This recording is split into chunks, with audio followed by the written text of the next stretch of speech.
We are talking about climate change, carbon emissions and global warming and various other aspects, but we are not addressing soil. Soil is the habitat upon which zillions of lives thrive. Once there is no richness in soil, then you have forsaken the planet in many ways. Every responsible scientist in the world and the UN agencies are clearly saying we have only 80 to 100 harvests left. That means approximately 45 to 50 years of agricultural soil left on the planet. By 2045, we will be producing 40% less food than what we are producing right now, and our populations will be 9.3 billion people. The food shortages that could manifest in the next 25 years, the consequences of that is unimaginable. Civil wars will unfold across the world once there is food shortage. What we are facing now is soil extinction. Why is soil becoming extinct? Where is it going away? What is happening to our soil? We must understand, if you add organic content to sand, sand will turn into soil. If you remove all organic content from the soil, soil will become sand. In normal agricultural soil, the minimum organic content should be between 3 to 6%. The most minimum is 3%. At least this minimum to keep the soil alive, to keep the soil as living soil is a must. Agricultural soils across the world, the depletion is so heavy, in most countries, more than 50% of the topsoil is already gone in the last 100 years. The nutrient levels have dropped significantly. The level of micronutrients you would get from your food in early 20th century to what you are getting from the same food now has dropped 90%. If you ate one orange in 1920s, what you got from it, now in 2020, if you have to get the same, you will have to eat 8 oranges. This is what we have done to our food.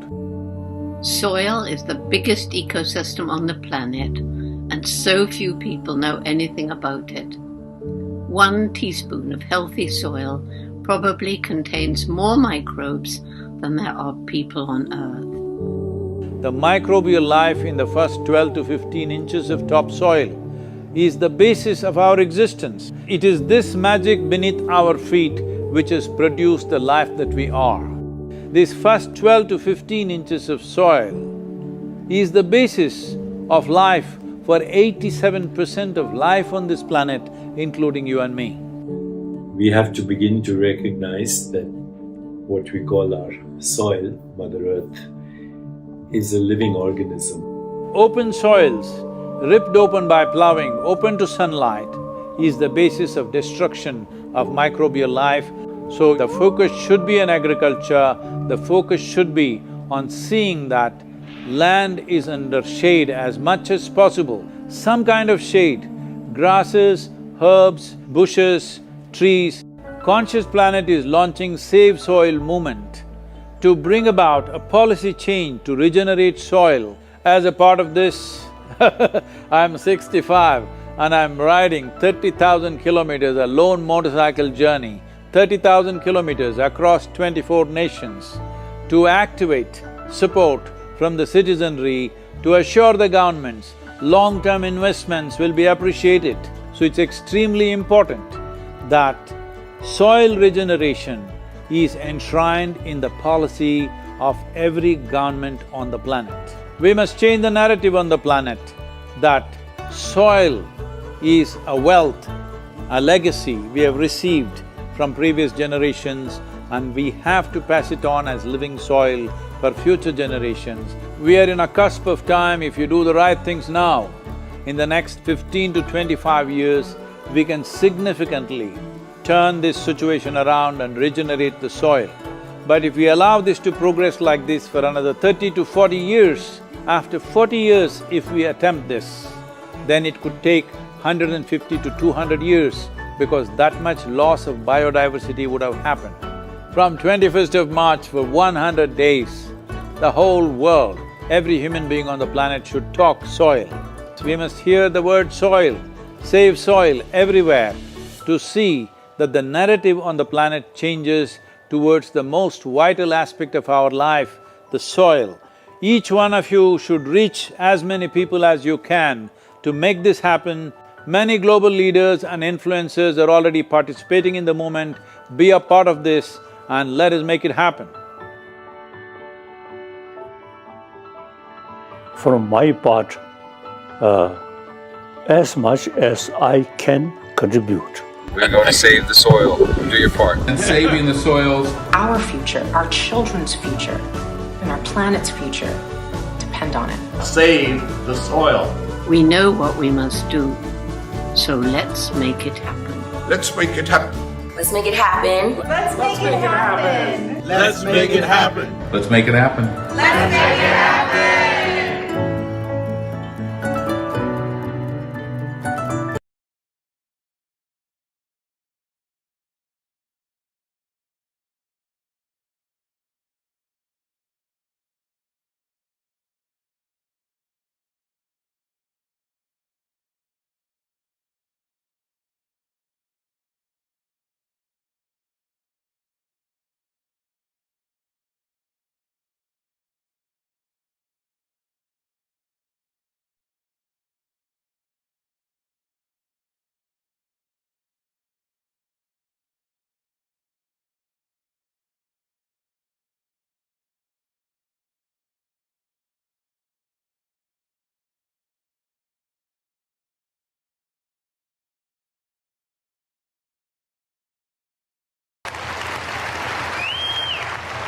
I think if we all contribute, then we have a really strong voice.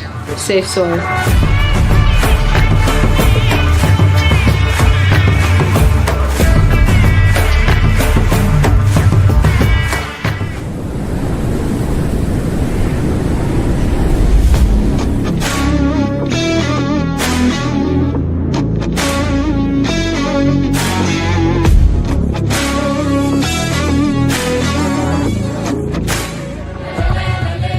Event is about to start.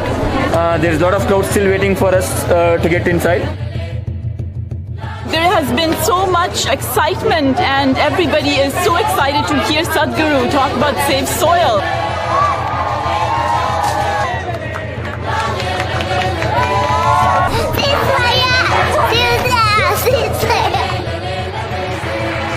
Tonight was absolutely overwhelming, and I was so honored to have the opportunity. First of all, just to meet Sadhguru was a huge honor.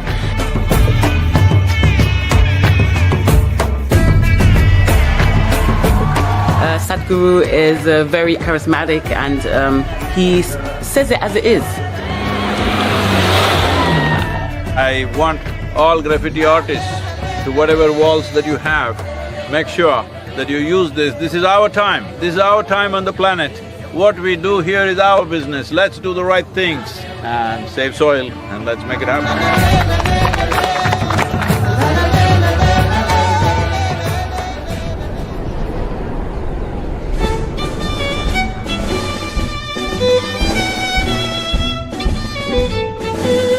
One of the most beautiful cities of Europe.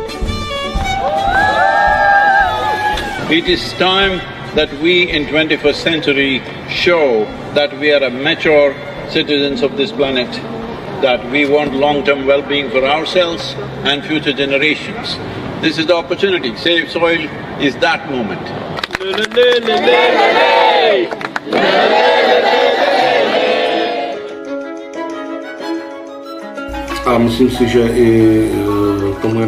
And I'm convinced that both our Minister of Agriculture as well as the entire ministry fully supports that trend or that direction. He's offering me much more than I came to ask him for. It's our common issue together. It's not for one nation, for one person, but we as people have to unite and to solve this.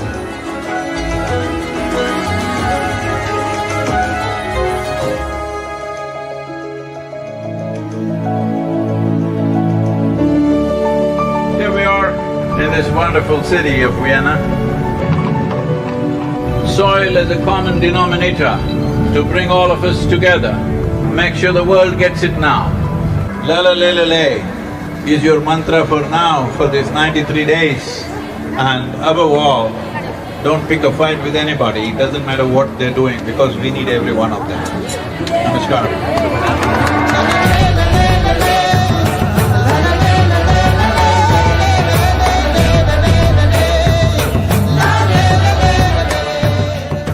Yes, I know war is an important thing, but it's such an important thing that we can do without in our lives. At least from here on, cutting-edge technology should not go into military weaponry. This you must pitch for.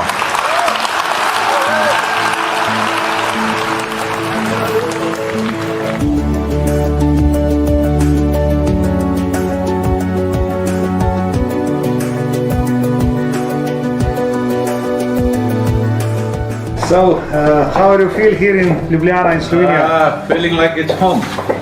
Rešimo pes!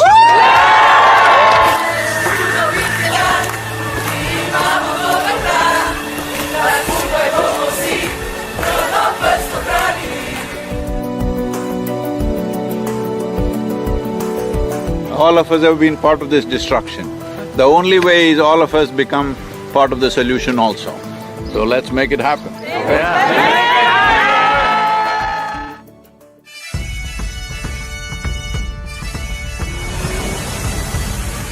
Riding on to Italy. Italy is raining heavily tonight. Here in Venice, what a city!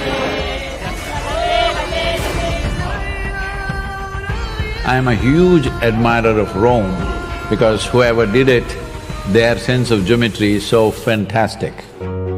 The former president of European Parliament, he is 100% with us, and FAO is our partners now. And we are very happy that we are aligned in our message to high the profile of soils, and we believe that is very much needed. This great city, which is known as the Eternal City, we must understand over 2000 years ago, this Eternal City made the mistake of over-farming the region, and the erosions that caused did tremendous damage, and that was also the fall of the city at that time. So, the Romans of today should never make that mistake once again.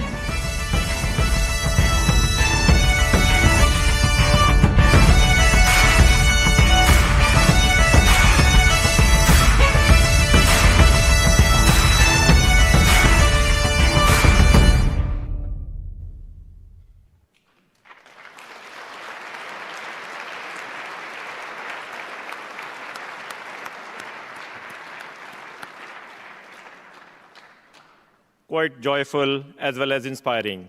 Thank you for the videos. It's now my pleasure to invite Ambassador Indramani Pandey, Permanent Representative of India, to the United Nations and other international organizations in Geneva to deliver welcome remarks. Over to you, sir. Thank you. Sadhguru ji, Excellencies, distinguished guests, Namaskar, and a very good afternoon to you all. It's my great pleasure to extend a very warm welcome to Sadhguru ji and thank him for visiting Geneva as part of his global campaign to save soil. It also gives me pleasure to welcome Ms. Nadia Isler, Director, SDG Labs, UN Office in Geneva, who is representing Ms. Tatiana Valovaya, Director General of the United Nations Office in Geneva, as well as Mr. Stewart Miggins, Deputy Director General for Programs, International Union for Conservation of Nature, and Dr. Naoko Yamamoto, Assistant Director General, Universal Health Coverage, World Health Organization. I would like to extend a very warm welcome to my fellow PRs and distinguished delegates from permanent missions here who have joined us this afternoon, and also communities of India, Switzerland, and other countries who are present here. A very warm welcome to you all. It's a momentous occasion for all of us. We saw the videos, but now we have the opportunity to learn from Sadhguruji himself in person about his vision, his goals behind his campaign to save soil. I would like to commend the initiative of Sadhguruji for launching his global campaign to save soil, which enjoys tremendous support of the government of India and people of India.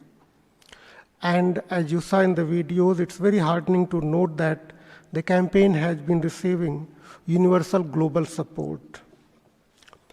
India's commitment to the welfare of the entire humanity is inspired by our civilizational ethos of Vasudhaiva Kutumbakam and Sarvodaya, which means the world is a family and let's strive for welfare of all. As a civilization, we have always believed in coexistence of all living beings in harmony with nature. Our civilizational ethos and beliefs are embodied and reflected in Sadhguru's commitment to the welfare of the entire humanity and his campaigns for global peace and harmony and global action to protect our mother planet, Mother Earth, its environment and climate.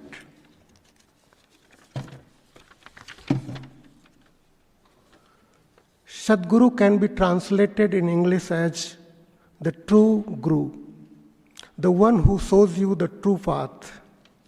Sadhguruji has not only been dedicated to the welfare of entire humanity, he has also understood the fact that we cannot achieve our goals unless we are able to inspire the people to identify with our goals and support them.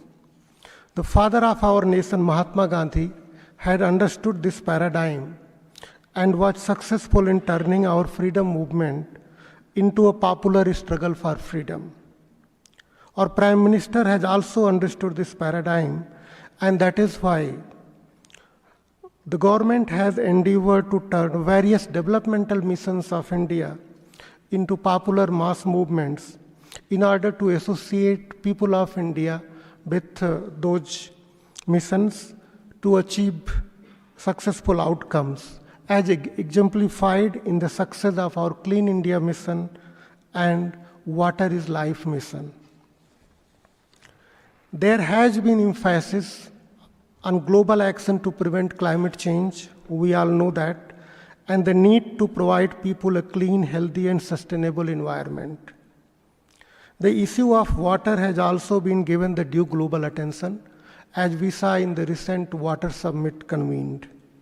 However, as pointed out by Sadhguruji himself, there has been no comparable global focus on the health of soil, which anchors our life on planet Earth. We all know that over decades and centuries, our negligence of soil has led to huge loss of soil surface through degradation, pollution, and erosion. The ability of Mother Earth to support life of all living beings, including plants, is directly dependent on the health of soil, which provides sustenance to all living beings. The importance of the campaign of Sadhguruji to save soil can be best understood in the context of the dire need to preserve and rejuvenate soil for sustaining our life on planet Earth. I am quite confident that the campaign launched by Sadhguruji will succeed in drawing the attention of the governments and the people worldwide to the need to save soil and encourage them to take requisite steps to accomplish this goal. I am hopeful that endeavor of Sadhguruji to undertake a motorbike journey of nearly 30,000 kilometers, touching about 27 countries, covering the continent of Europe and the Middle East, will inspire people globally to join his campaign to save soil. I would like to appeal to all the people who are present in this room to become part of this campaign and join his hands and our hands to achieve the goal that we have set for ourselves. On behalf of the Government of India, I would like to just mention that in spite of the pressure of population, in spite of the pressure of agriculture that we have been actually able to increase our forest cover a modest increase of 3%. But that's a beginning, and we are committed to continue to increase our forest cover so that we in India can prevent soil degradation and save soil. Sadhguruji, that's our assurance and part of the government of India. Thank you again for undertaking this journey. Thank you for launching this movement to create this global awareness. And we are very keen to learn more from you on what we can do individually and collectively to join your hands in achieving this goal. Thank you.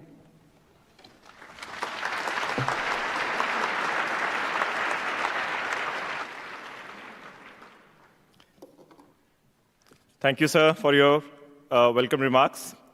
We are very fortunate that Sadhguru has kindly agreed to be with us today for this discourse. He needs no introduction, just a few words about him. Sadhguru Jagdish Vasudev is an internationally renowned Indian yogi, mystic, and visionary who has touched lives of over 1 billion people through his transformational yoga programs and social outreach environmental projects. Named one of India's most influential people, he has been an influential voice at major global forums addressing issues as diverse as socio-economic development, leadership, and spirituality. Sadhguru established Isha Foundation, a non-profit organization which has over 300 centers and more than 11 million volunteers worldwide. Sadhguru has been recipient of Padma Vibhushan Award by Government of India, the second highest civilian award accorded for exceptional and distinguished service.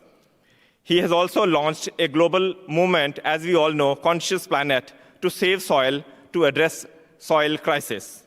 It is also hugely inspiring to see Sadhguru on world's biggest ecological movement on motorbike journey, spanning nearly 30,000 kilometers from UK through Europe and Middle East to India, to the cause of humanity and ecology to save soil. Ladies and gentlemen, it's a privilege to have Sadhguru with us today for this discourse.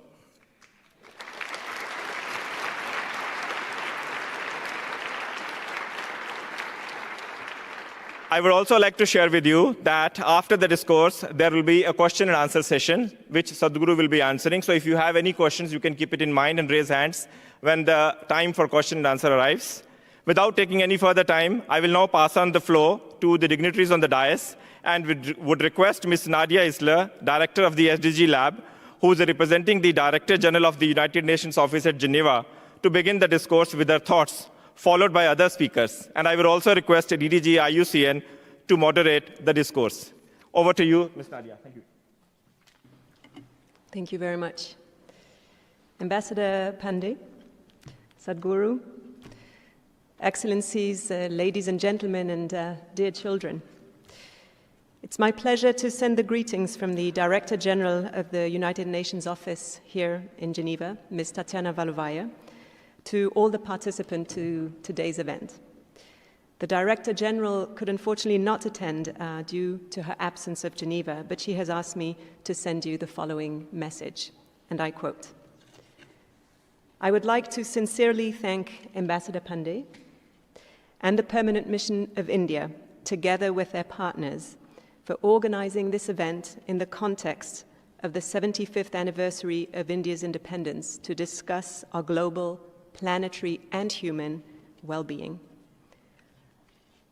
Last December, the UN Secretary General, Mr. Antonio Guterres, delivered a landmark address on the state of the planet, setting the stage for dramatically scaled-up ambition on climate action over the coming period. He warned that making peace with nature is the defining task of the 21st century. The 6 years since the Paris Climate Agreement have been the 6 hottest years on record. Climate change is real, and it aggravates many of today's crises.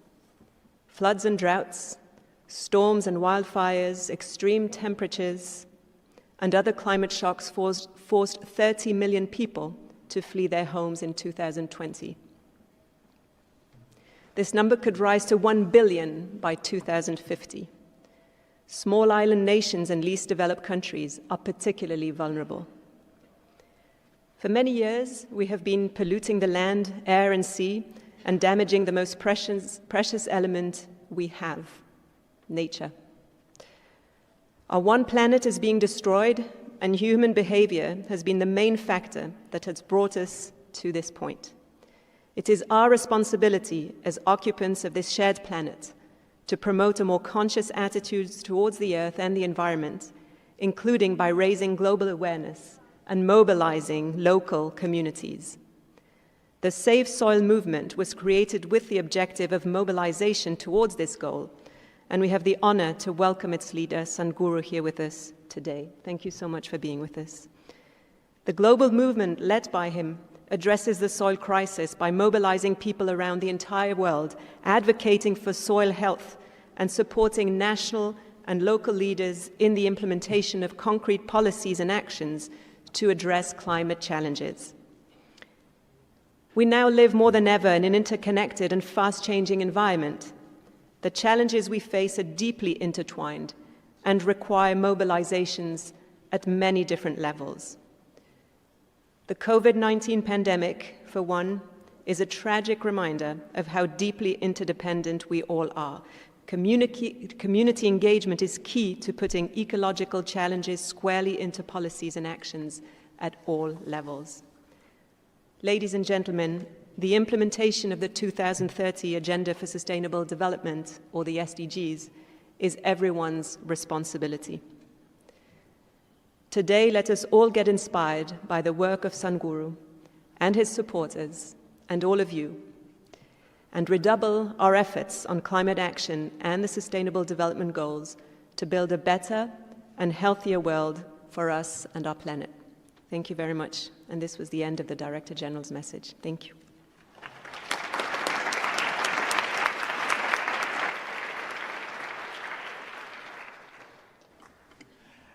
Thank you very much, Nadia. And now I'd invite Naoko Yamamoto, the Assistant Director General of the World Health Organization, to make a couple of opening comments. Thank you.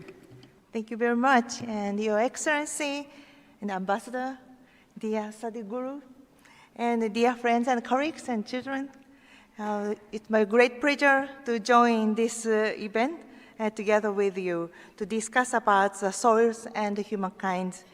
And I'm also looking forward to listen to Sadhguru's vision of a conscious planet. So soils plays an important role in human health. However, as Ambassador has already said, that video said that this role has often been misunderstood or underappreciated. So for a long time, I'm working in the public health, but in public health, we have been addressing soil mostly in the context of the potential threat of human and health. We have often thought about unhealthy or contaminated soil that can expose human toxins and pathogens, or about crops in nutrient-deficient soil. So we are not seeing the whole picture in a more holistic manner. But now we have a growing body of evidence showing that healthy soil plays a fundamental role in safeguarding human health, food security, and nutrition. So we know that healthy soil favors food crops higher in nutritional value. This contributes to promoting a healthy diet, which helps to prevent many risk factors of non-communicable diseases and provide more prevention and protection against infections. Healthy soils also promote healthier environment for human beings. For instance, healthy soils are essential to carbon capture and water availability. They are also important for traditional medicine in order to ensure adequate supply from healthy soil. Since healthy soil fosters diverse environment for improved biodiversity and ecosystem functioning, they also promote opportunity for income gradation and generation and our eco-social system and activities. We need healthy soil for healthy forests, rivers, and oceans, and healthy human beings. However, we have not always used and protected soils as we should have. For WHO, it's clear that health for the soil is part of the larger ecosystem This is what WHO and other UN agencies call One Health. One Health is an integrated, unified approach that aims to sustainability and balanced, optimized health of people, animal, and environment. They are closely linked and interdependent. So One Health cross across the boundaries of animal, human, and environmental health, and it looks for the holistic way to understand the health and how diseases emerge and spread, including COVID-19. So protecting and promoting a health source is an important contribution to One Health approach. So we know agriculture contributes about 25% of global greenhouse gas emission, and we know that land use change is the single biggest environment driver to new disease outbreak. We also know that overuse of pesticide or synthetic fertilizers has major consequences of the biodiversity. Soil degradation contributes to climate change, and climate change also reinforces land degradation through more frequent, severe, and prolonged heat events, forest fires, and erosion.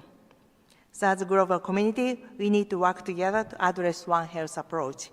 Therefore, OIE, FAO, UNEP, and WHO for UN agency are now finalizing the One Health joint plan of action, which includes the integration of environment to One Health and address the food translation of the food systems. So we still need to work more comprehensive manners. We need to better address human health in a holistic approach with soil ecology, agronomic crop production, as well as food science and nutrition. The multidisciplinary research will be essential to move forward. So we have many things to do, but like Sadhguru said, that conscious planet as a fundamental in this process. We are very happy to working together with all of you. So thank you very much again, this opportunity. Thank you.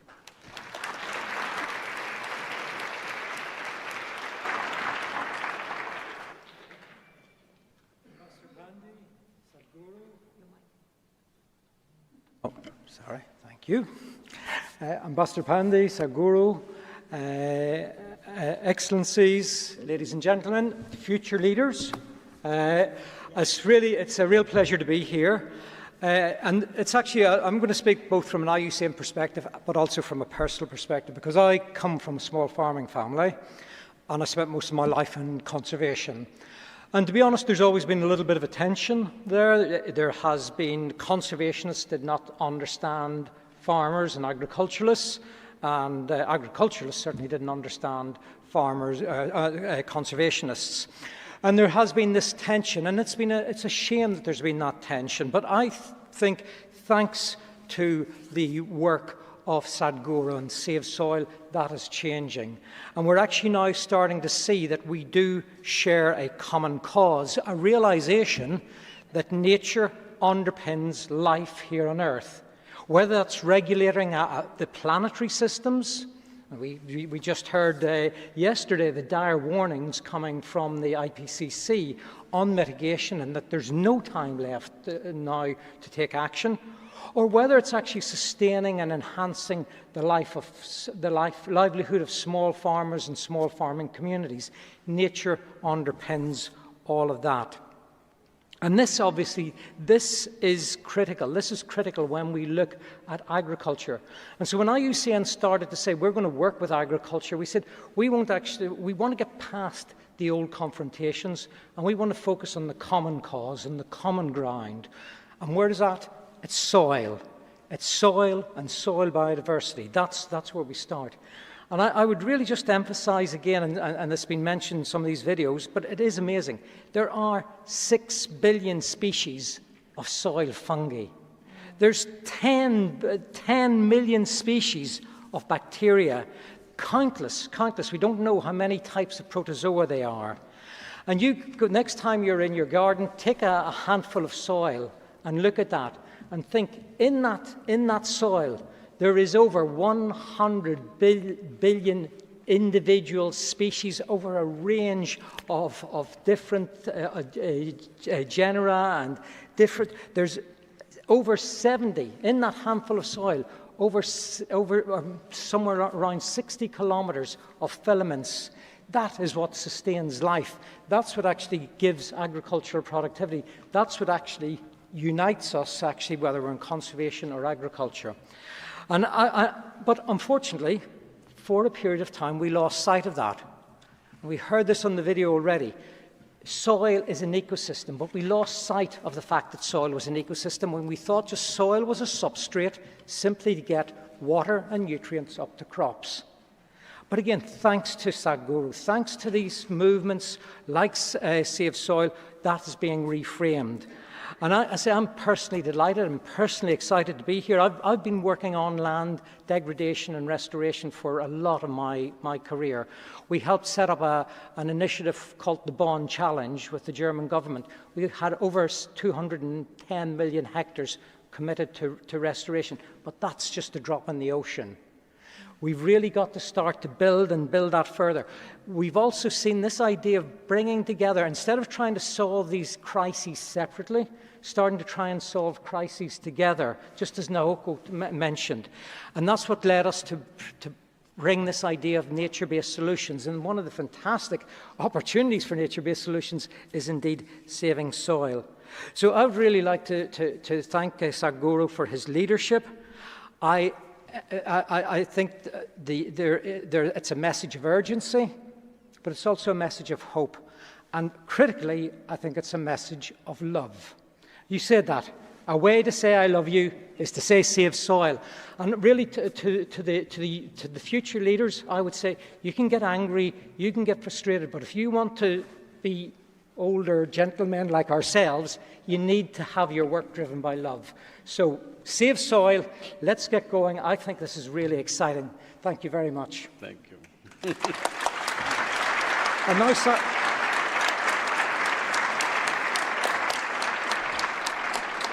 Sadhguru, the main events, we'd really like to hear from you and hear some of your reflections.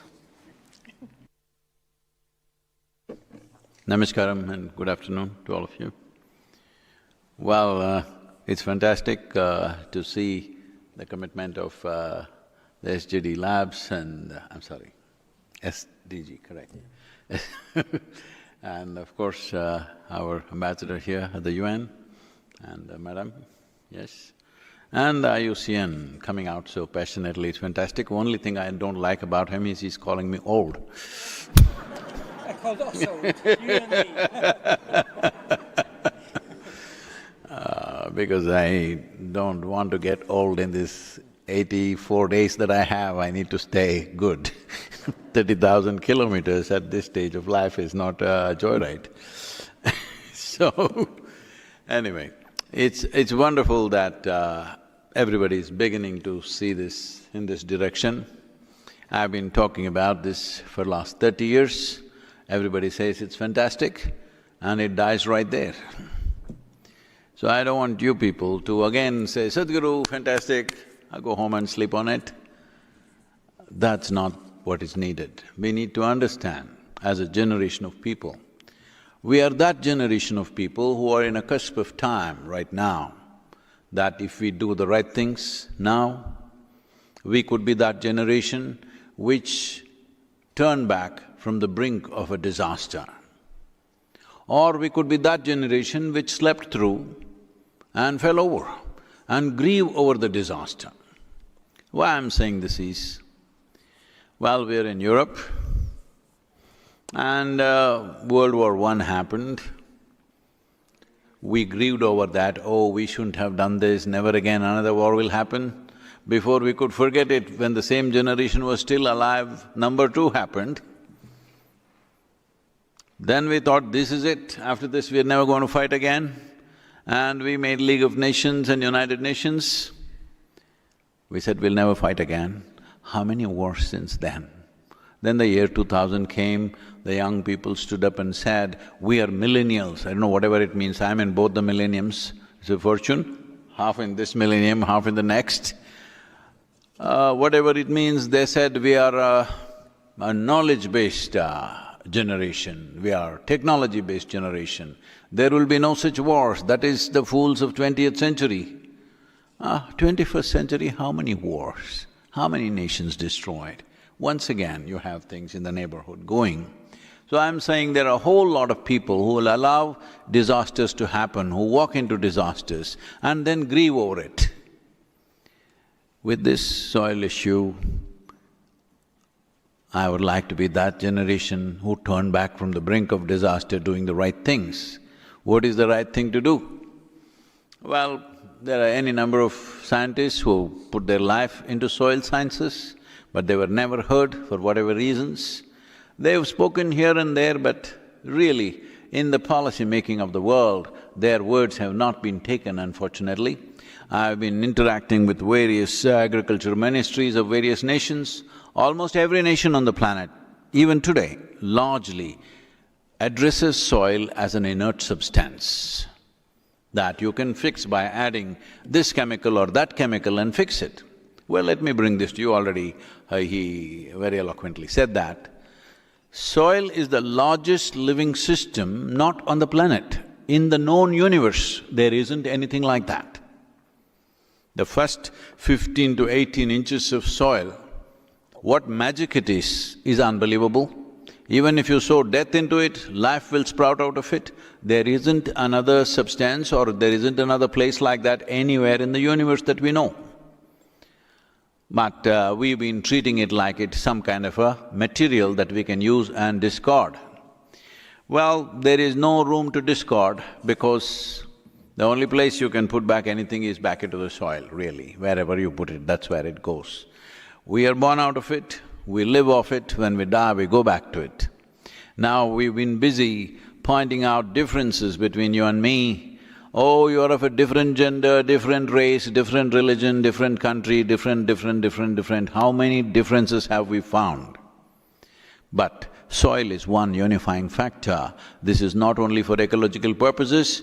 As human beings, to find a common ground, to find a common denominator among ourselves is most important, because otherwise we will not solve solutions, we'll not find solutions. Even with best intentions, we will only multiply problems, which we have been doing. We have been expressing our good intention all over the place, but we are only multiplying the problems because we are always looking at the divisions between you and me, how we are different. All of us come from the soil, we go back to the soil. Will we get this when we are alive, or will we get this only when we are buried? This is the only question. If we get this now, we could do something wonderful. If you don't get it now, you still make good manure. I'm saying, somehow you will be eco-friendly at some point. So, what is it that we are asking for? There are many complex… I'm sorry, could we… I don't… Can we raise the volume a little bit so that I can stay away? I'm sorry. Hello? Yep. There are many complex solutions that any number of people are offering, technologies, applications. I respect all that. But for all this to work, we must have reasonably alive soil. If soil is not alive, your technology, your applications, all the great ideas, none of them are going to work because this is the life-making material. Can I tell you a story? Is it okay? A story is allowed in a… This happened in 2060, this happened. A group of scientists sought an appointment with God. They got it and they went there. And they went there and told him, "Hey, old man, you've done pretty well with creation. But today everything that you can do, we can also do. It's time you retire." God said, "Oh, is that so? What is it that you can do?"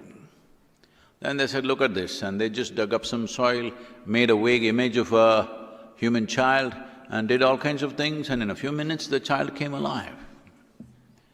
God said, "Oh, that's very impressive, but first get your own soil." So everything that you have seen as anything living, whether it's a worm or an insect or a bird or an animal or a tree or a man or a woman, anything that you have seen as life has come from the soil. It is because of that material we are able to manufacture life. The cycle of life is on because of that one thing. otherwise it wouldn't happen. Well, there are many complex solutions for everything, but the simplest thing we need to understand is the microbial life as he was describing. I'm sorry, what's that name? Stuart, I'm sorry. I'm traveling so much, on the motorcycle, my brain is flying away a little bit. So you lose some of it, the winds. So, as Stuart was eloquently saying about how many trillion, nobody knows how many trillion, we know it is in numbers that we cannot count. It's beyond our computing systems. That is how complex it is. So this complex material, how does it live? How does it thrive? There only one thing is they need food, like us, because that's how life on this planet is made. There is no life on this planet which can just be by itself without consuming something. This is the nature of life on this planet. They also need food like you and me. Their food is this organic content in the soil. They need carbon sugars to survive. And they will do multiple activities. It is the most complex partnership system anywhere in the universe. It is the most sophisticated marketplace on the planet because it is so very complex, what little we know. Today, scientists are openly admitting that they probably know approximately 1% of what's happening there. 1% of the species is what they know. Knowing 1%, you cannot decide how to run this, right? Hello? Knowing 1% of your life, can you run your life? Knowing 1% of your job, can you do your job? Hello? We know 1%, and that is mind-boggling, that 1%. That's how complex it is.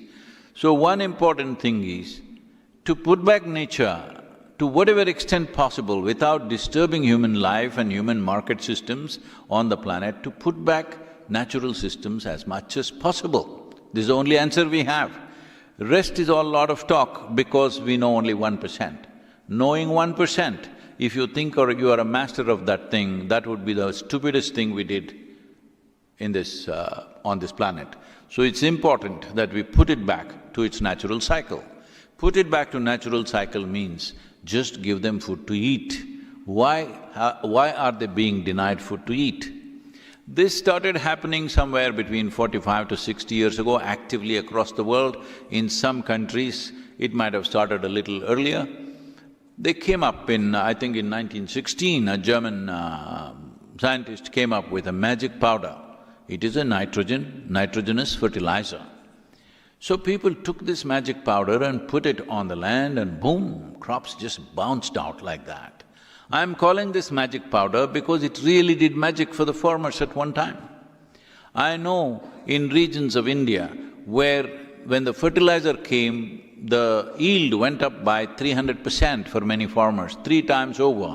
So definitely they bowed down to this powder and said, this is magical.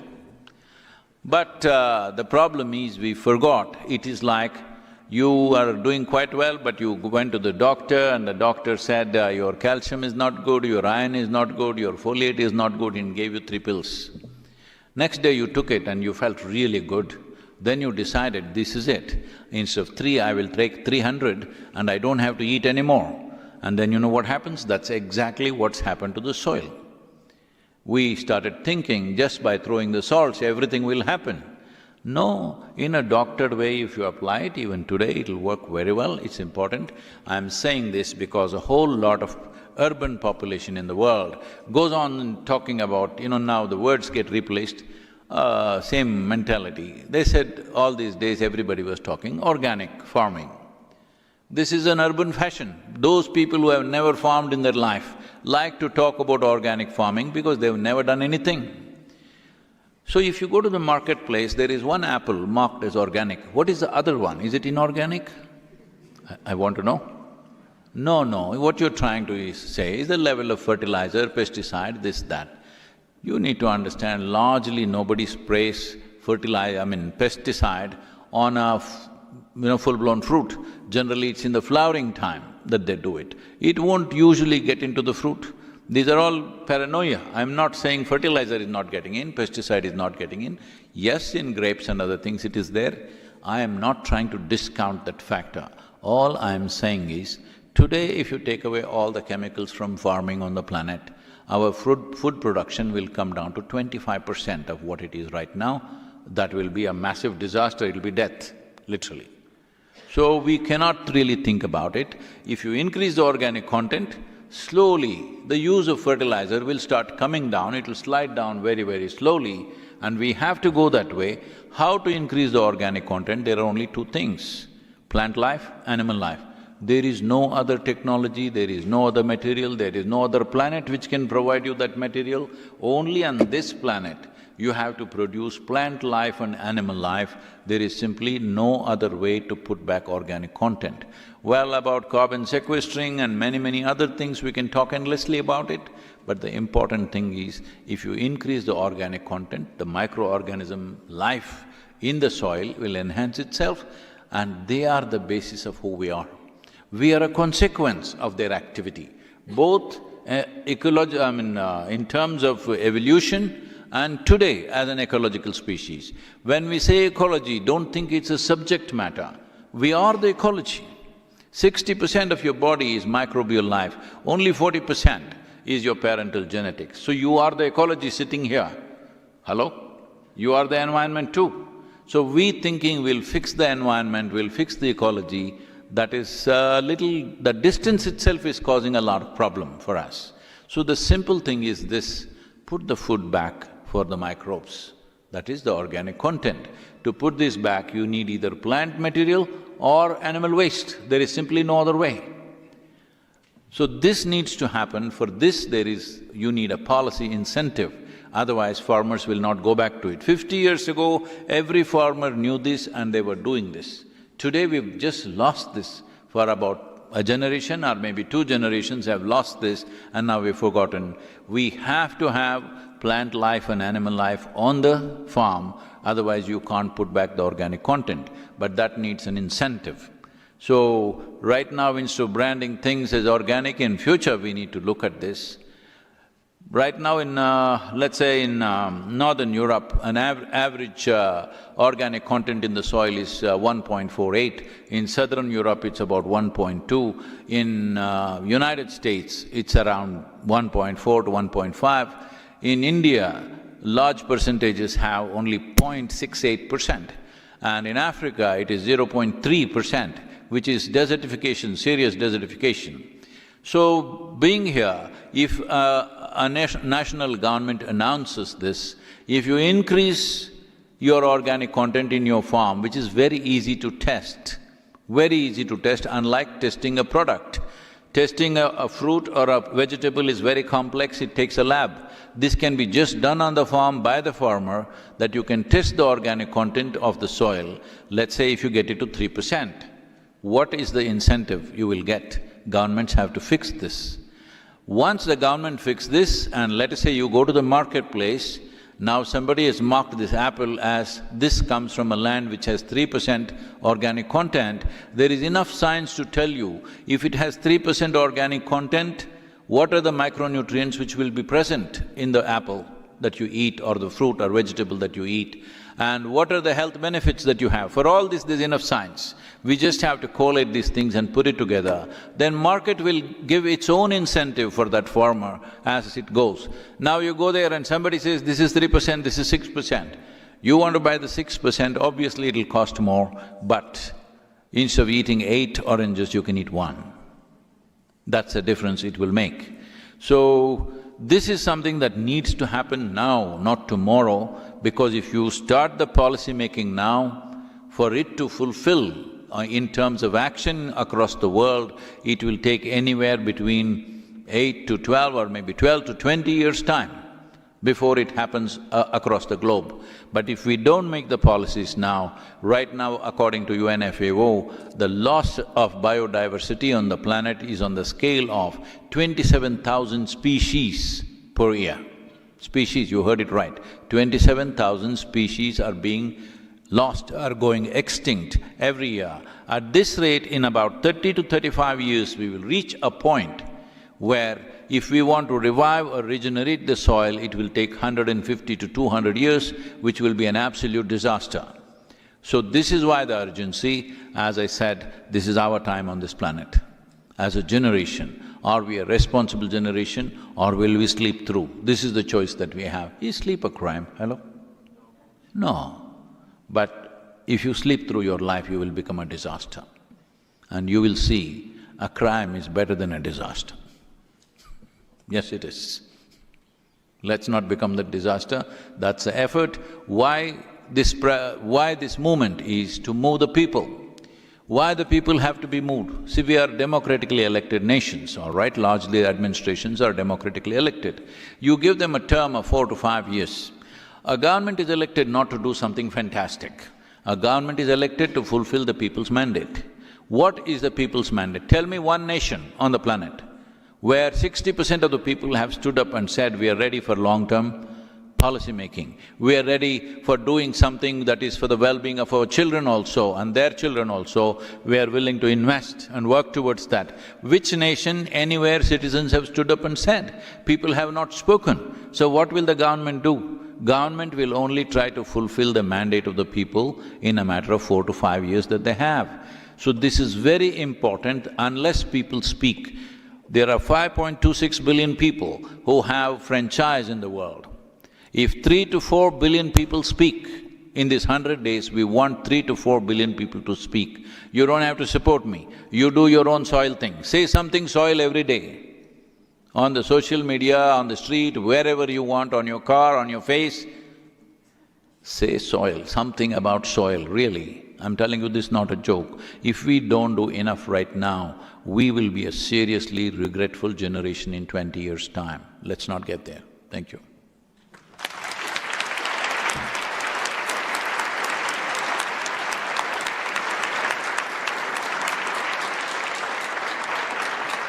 Thank you very much, Sadhguru. That was, I'm sure, like me, you found that really inspiring.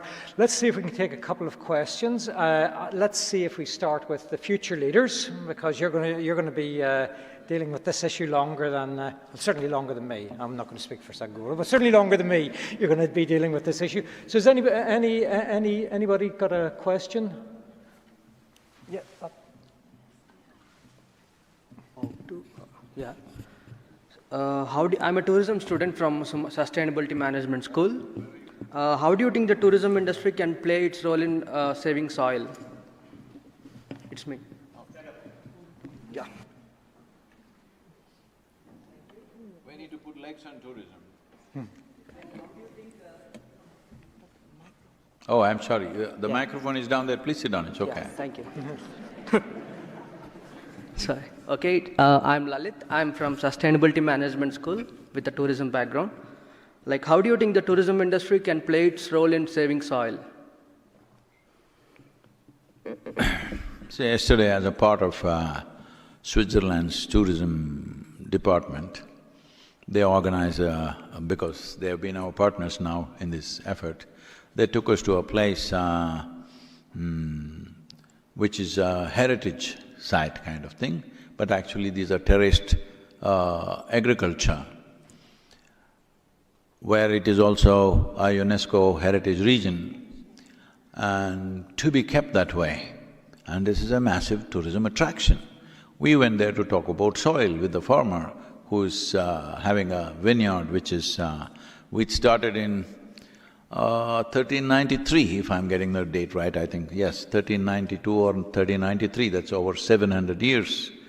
So a 700-year-old farm or 730-year-old farm, whatever it is, today we are visiting it for its soil condition, but it is also a big tourism draw.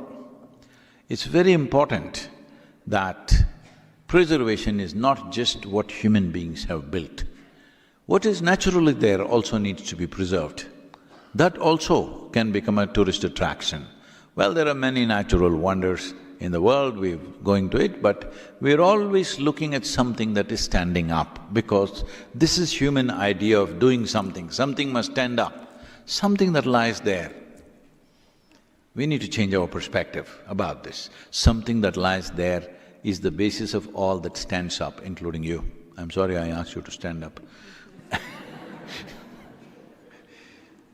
So, we can create tourism out of this.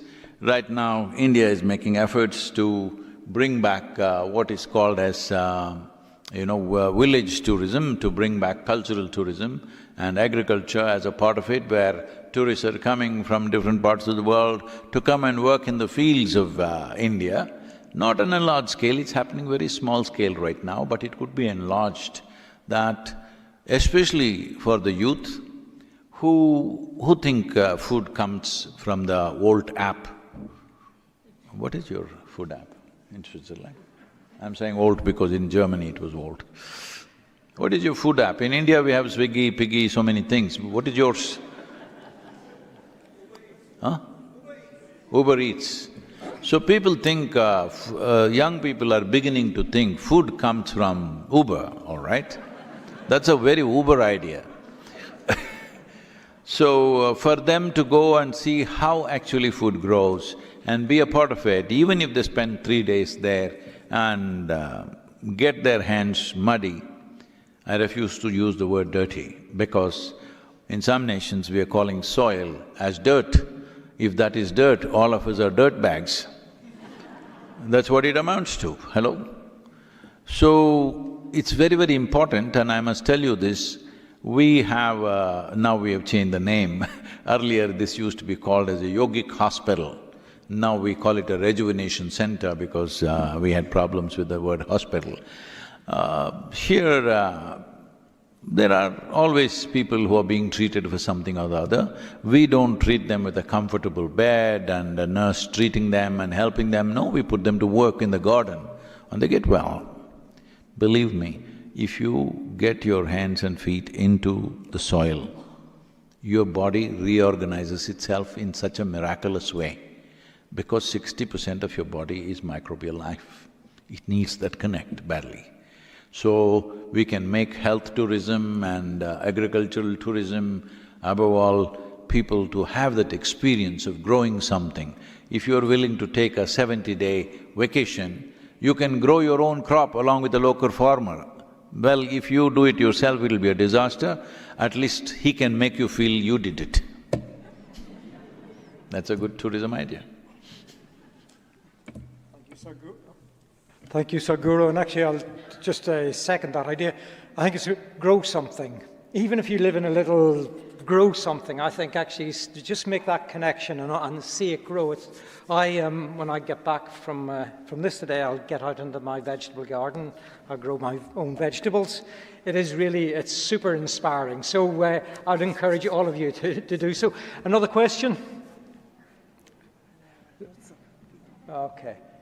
Let us see, for sake of gender balance, let's see if we've got… Yes. Okay. Hello, my name is Tomi Pajarinen. I'm originally from Finland. The microphone stand is a little bit short, so I'm sitting here, but I'm still a live person here. So, thank you, Sadhguru, for your very powerful videos and all the other panelists for their comments. So when I go to the supermarket and buy tomatoes, or tomatoes as they may be pronounced, they may indicate on the packaging that the tomato may be from Spain or Italy, but there's never any mention about the quality of the soil. Has there been any discussions to address this food labeling question in this regard, please? Not at all, because soil has not been in focus at all. I think on the video you saw Lord Bilimoria speaking. He was at one of our events in London, and he said, Sadhguru, I was at the COP26 for a week and a half. It was 2-week event, but he was there for a week and a half, and he said he addressed over 30 meetings or gatherings that are there. But he said, I never heard the word soil the 10 days that I was there. I also spoke to a few other environment ministers from different nations, and they also said similar things. We never heard the word soil. So the soil word is a dirty word that people have been avoiding. So this is one reason to change the narrative on the planet. This movement's fundamental focus is that, to change the narrative, because without changing the narrative in a democratic society, nothing moves. So all of you who are here, right now I asked for 1 million Earth buddies. I think we have about 400,000 plus, I think, right now, if I'm correct, somewhere around that. And an Earth buddy means you dedicate to spend at least 10 to 15 minutes a day to enhance the soil message in the world somehow. Use the Twitter, use the Facebook, use the Instagram or whatever gram, all right? Somehow enhance the message, because I want you to appreciate this. This is the first generation ever in the history of humanity who has the ability to sit where you're sitting and talk to the world. Never before such a thing was possible. Many great beings have come, but when they spoke, hardly 10 people could hear them. This is the first time that just about anybody can speak. That… what do you have, a smartphone or a dumb phone? What do you have? I'm just checking. You have a smartphone? So if you have a smartphone, you should not waste this phone just to send silly messages. That you can do a little bit, all right? I'm not against anything.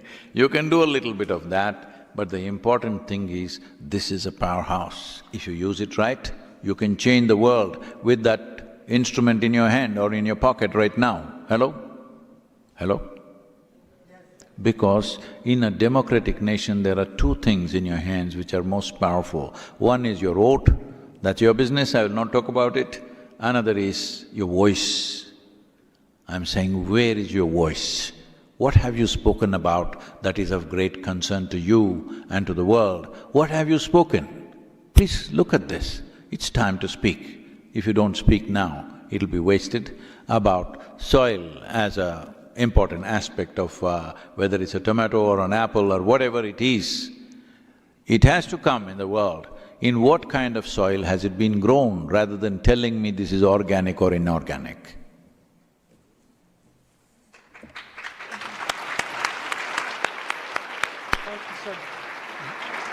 Thank you, Sadhguru. Let us hear what… we've got time for one more question. I'd like one woman, I'd like it from… we've had two men, so I'd like to hear a question from a young future leader woman, okay? Over here, so, okay, please go ahead. Oh, ladies, don't ask me very difficult questions, okay? Can you hear me? Yes. Great. Hi. Thank you so much for this. It's been really wonderful. My question is on… I would love to get your thoughts on the feasibility and the potential of a potential carbon-based financing mechanism or type of currency in order to be a policy in order to really inspire carbon sequestration, not only in our soils, but in our forests, and to really bring the power back to the folks on the ground. Do you see that happening in the future?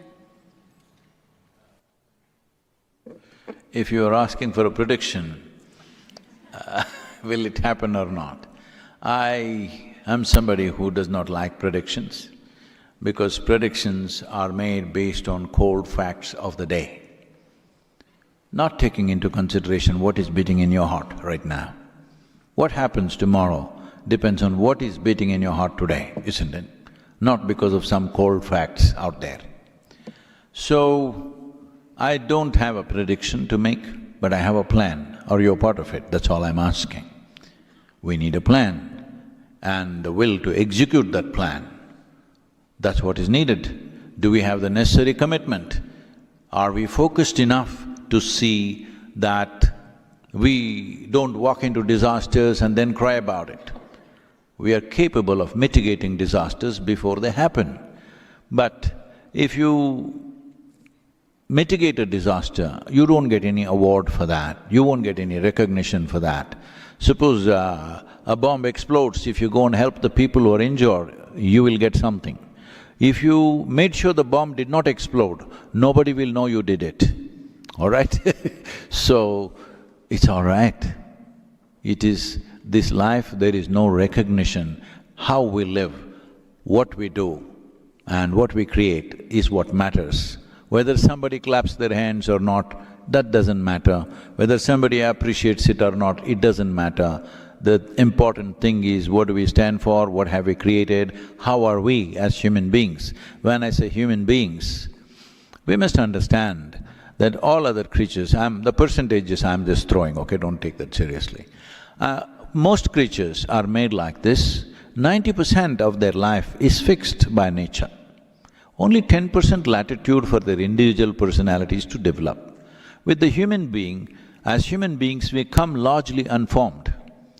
Only 10% is fixed by nature, 90% is in your hands. This is what human beings are suffering, this freedom. This freedom to be the kind of person or being that you wish to be, that is what they're suffering. So people are not suffering their bondage, they're suffering their freedom. Daily struggle is just this, how to be. So, how to be in this world at a time like this? This is our choice. If we know how to be, we definitely have a plan. If we have a plan, then all we need is a relentless commitment to execute that plan. Now, what I'm asking the world is extremely simple. 192 countries, for all of them we made a small document which is a handbook to make policies on top of that. We are not presumptuous enough to make our own policy for countries, that's not my business. A simple handbook based on the latitudinal position, type of soil, population pressures on the land, economic conditions, taking all this into consideration. What should be the direction of the policy in that given nation? We've made 192 books like this, it's taken us over 2 years of work to do this.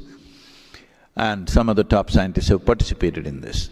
Now we are reaching this to every nation, but for them to take it seriously, we need 60% of the population to move, to say something about soil in a concerted way in a limited amount of time. If you say it over 20 years, it'll be lost. It must be said in this 100 days. Because you're wonderful people of Switzerland, I'm giving you 16% discount, because 16 days are already gone, 84 days you have. 84 days, make as much noise about soil as you can. Let the world reverberate with the word soil, because soil is not about me, soil is the basis of our life. Soil is the basis of every life that we see around us. So right now the important thing is to move people. About carbon sequestering and the carbon market, these are important because first incentive, I want the government to come, that's the way it works. The government has to give the first incentive. The second incentive should come from these corporations and others who will give the carbon credits. The next will come from the market. On the whole, the farmer will benefit in a big way. This is very important for us. We have done some kind of a survey in India which shows that not even right now 63% of Indian population is in farming, but not even 2% of the farmers want their children to become farmers because it's such an atrocious profession. Yes, a whole lot of them want to commit suicide because simply it's impossible to make ends meet and it's a terrible thing to do right now in the world. It is very important in the next 10 to 15 years' time, we make agriculture in such a way, a farmer will earn at least as much as an engineer or a doctor or a lawyer. This needs to happen, otherwise nobody will have the skill of this magic, performing this magic that we call as agriculture, because this is the magic of transforming mud into food, it's not a small thing. It is the greatest thing and the most vital thing for our life.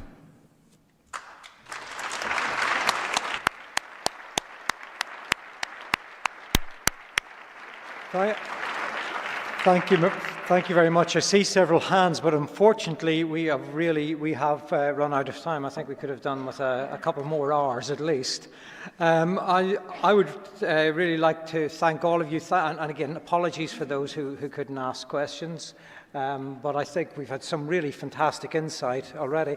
Sadhguru, I'm going to give you the final word if you just want to sort of give us that last, your last wrap-up thought or word of inspiration, and then I'm going to hand across to Mr. Babat, and he's going to take us through to the end of this, this fantastic session. Thank you very much, everyone.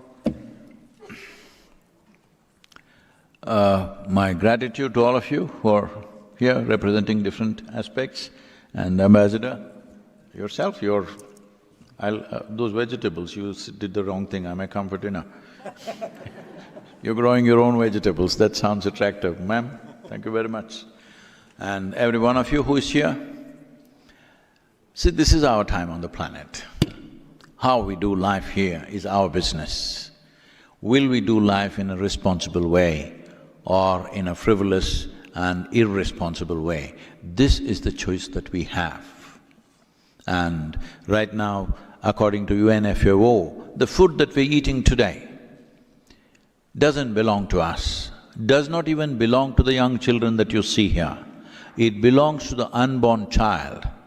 We are eating up the food that belongs to the unborn child. That is how we are over-consuming right now. In my emotion, if I eat up the food of an unborn child, I feel this is a crime against humanity. We need to absolve ourselves of this. Thank you.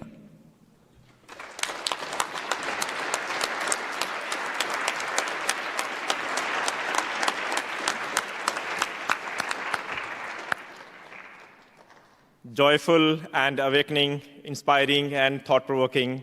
This has not been an ordinary experience. This has been extraordinary. And I am sure all the participants, they are going to get this experience, get converted into action to think, feel, and talk about soil. We will now have the last video to be played. It's an anthem actually, soil anthem. It's a very short video, and I will request that soil anthem to be played, please.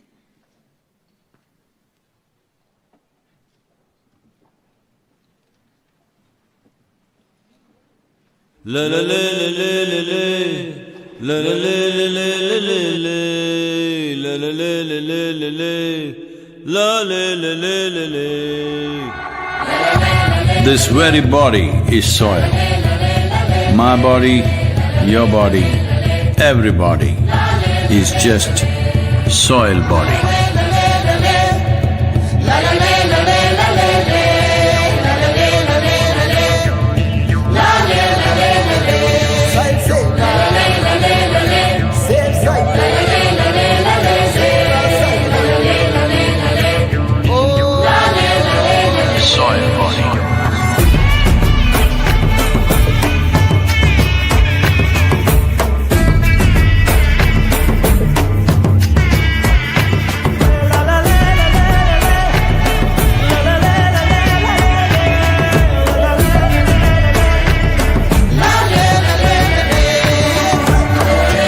The magic of soil is it turns death into life.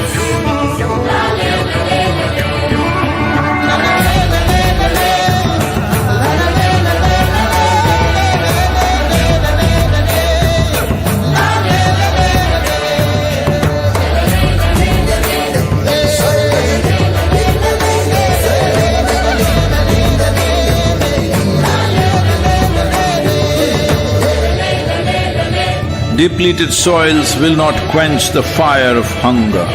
Unquenched hunger can burn the very world. This is a generational responsibility. Save soil. Let's make it happen.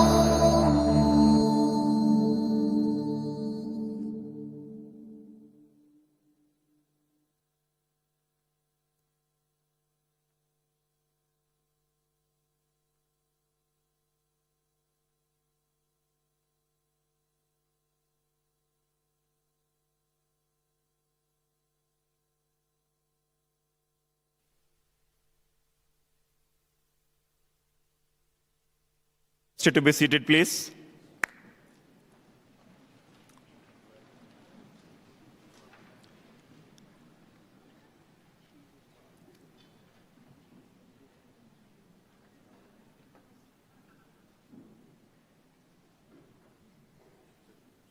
Truly overwhelming, that brought goosebumps.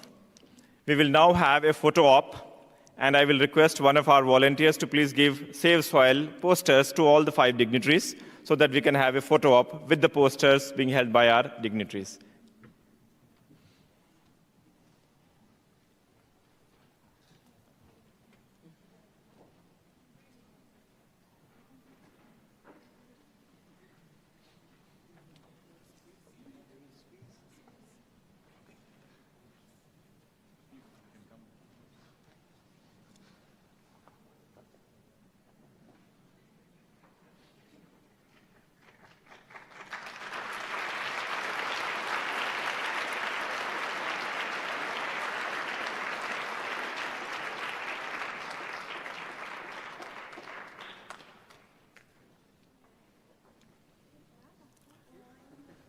Thank you. As we come closer towards the conclusion, I would now request our Consul General, Sunil Achaya, to please propose vote of thanks.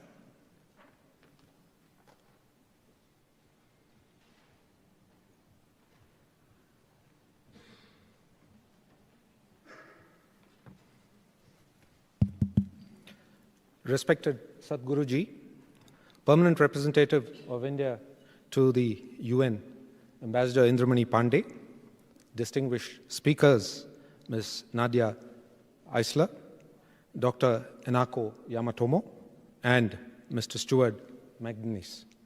Your Excellencies from the international organizations, permanent missions, and consulates, esteemed guests, members of the Sadhguru Ji's entourage, members of the Isha Foundation, the Indian community, and my colleagues from the Permanent Missions of India and the Consulate.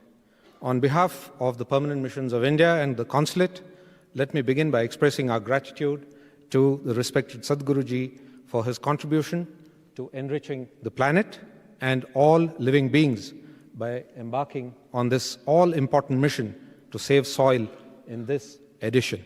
I say this edition because, as highlighted earlier, in the past, you launched a movement on the theme Kaveri Calling to save rivers and protect the most important element of life, that is water. You have sought to undertake this journey to educate us on the need to sustain soil nutrients. Realizing this, Sadhguru Ji has received overwhelming support of countries that he has traversed so far. It is a testimony to the importance of the mission that he seeks to highlight, which is in consonance to the UN's Sustainable Development Goals. Sadhguru Ji, we would also like to thank you for the very catchy anthem, which is unique in its own way.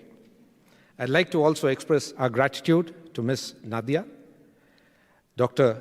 Enako, for their wonderful exposition on the subject, and Mr. Stewart for his insightful views and for consenting to moderate the discourse.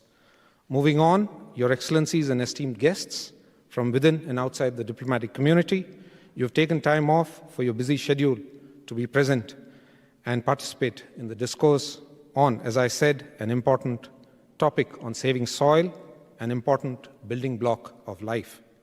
I would also like to express our profound gratitude to the DG UNOG, Ms. Tatiana, for having provided this venue, which in itself adds a certain prestige to the event. To her colleagues, I thank you for providing logistic and technical support to ensure the success of the event. I'd also like to thank my colleagues in the mission and the consulate for their efforts in adding to the successful conduct of the event. In closing, we will make it happen. Jai Hind.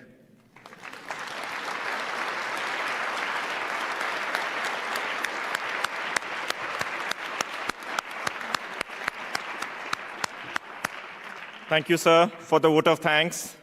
We now come to the conclusion of this discourse today, and I, on behalf of the Permanent Missions of India to the United Nations, to WTO, and to the Conference on Disarmament, the Consulate General of India, and our partners, Isha Foundation, would like to thank you all for joining in today.